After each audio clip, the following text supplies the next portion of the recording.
Okay, who's Michael Hall? Well, Michael Hall. I was born and raised in New Zealand.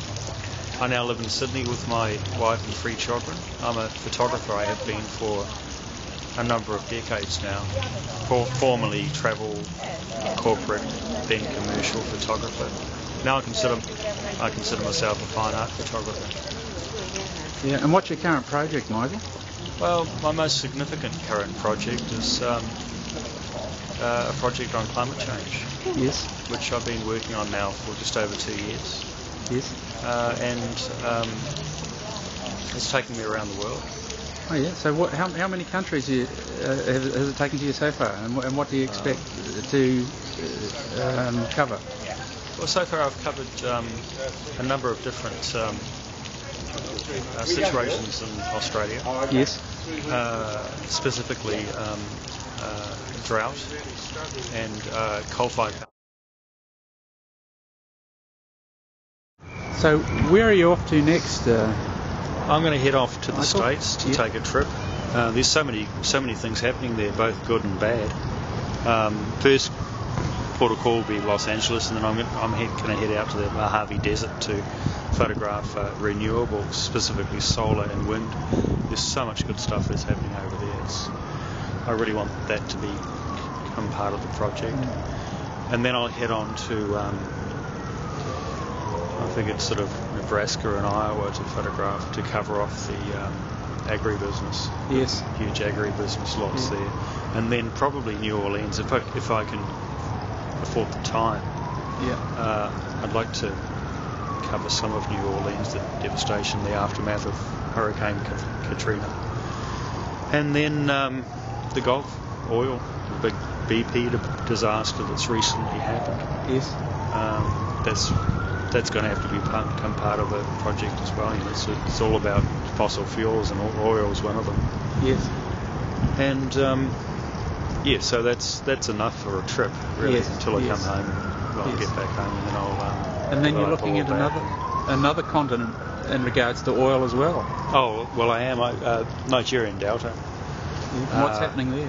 What's happening there? It's scary. What's happening there? It's as much oil as has been released in the Gulf of Mexico in this last couple of months was released every single year, and has been every single year in the Nigerian Delta for the last 25 years. So really, in the big scheme of things, the BP oil spill in the Gulf of Mexico is not really I know it's a huge issue. It's obviously a huge issue, and it's a terrible thing to have happened, but the equivalent of what's happened there is happening every single year, and has been for 25 years in Nigeria. It almost seems like we've been protected from the information. Yeah, well, ain't that a fact? Yeah. Okay, and then so how are you splitting your project up, and how are you attacking this without going into finite detail? Yeah. What? How are you going to show this, and how many different means? Well, the way I see it, I'm going to chapterize it into 3 different significant chapters. One is the causes of climate change, and then the effects of climate change, and also the positive aspect of what's being done around the world with new renewables, and basically the solutions to climate change through renewable energies and all the good stuff that's being done as well. Okay, and so you've already done some work, quite a significant body that we've seen this last weekend. Well, thank you. That was absolutely amazing. And Oh well, yeah, okay. you've had some people say some nice things about your work, and some rather people with some weight. Well, yes. Documentary NZ head, Alex Lee, and some international people as well. Ban Ki-moon, amongst one of them. Yes. Tim Flannery. Oh yes. Professor Dexter Dunphy. Oh wow. I've obtained some very good endorsements to my work so far, in such early stage of the project as well. During the Copenhagen Climate Conference in 2009, the Daily Beast, which is a news blog site that comes out of the States, ran my work and is still running my work on their site, and they had Mackie Moon write several paragraphs about climate change and what's going on in the world to complement my photography, my project. So that was fairly significant, actually. Yeah. Oh, that's very good. Tim Flannery's endorsed my work. Yes. Yeah. So it's good. Yeah. It's real good.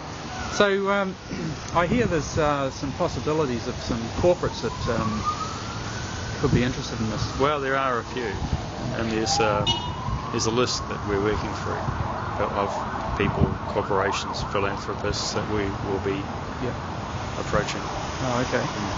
And what opportunities do you see that, and what sort of mediums do you see that they could benefit from it?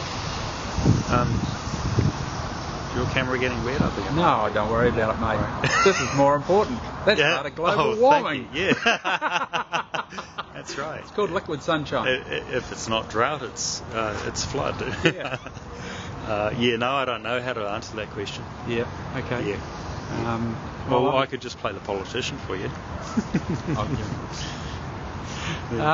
Well, no, let's not play politicians, because it doesn't seem like they're really getting us anywhere.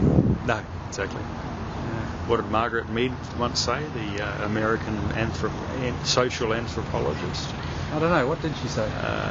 No great change has ever been brought about by government. It's always been brought about by the passionate individuals, or something to the effect.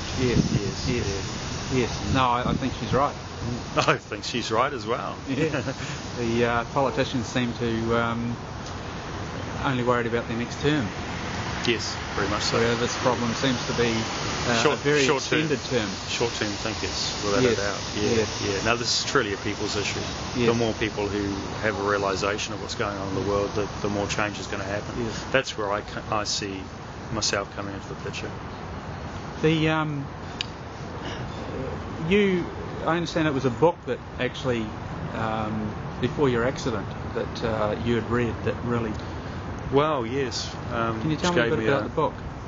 An awareness of what's going on in the world. Tim Flannery's book, The Weathermakers. Oh, right, okay, yes. Which affected me deeply.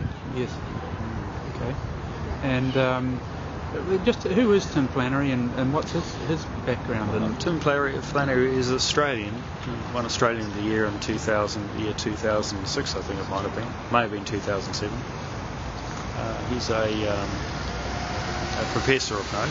Yes. His discipline is paleontology or something like that. Okay. I need to know these facts before I quote them. Really. Oh, okay. Don't know.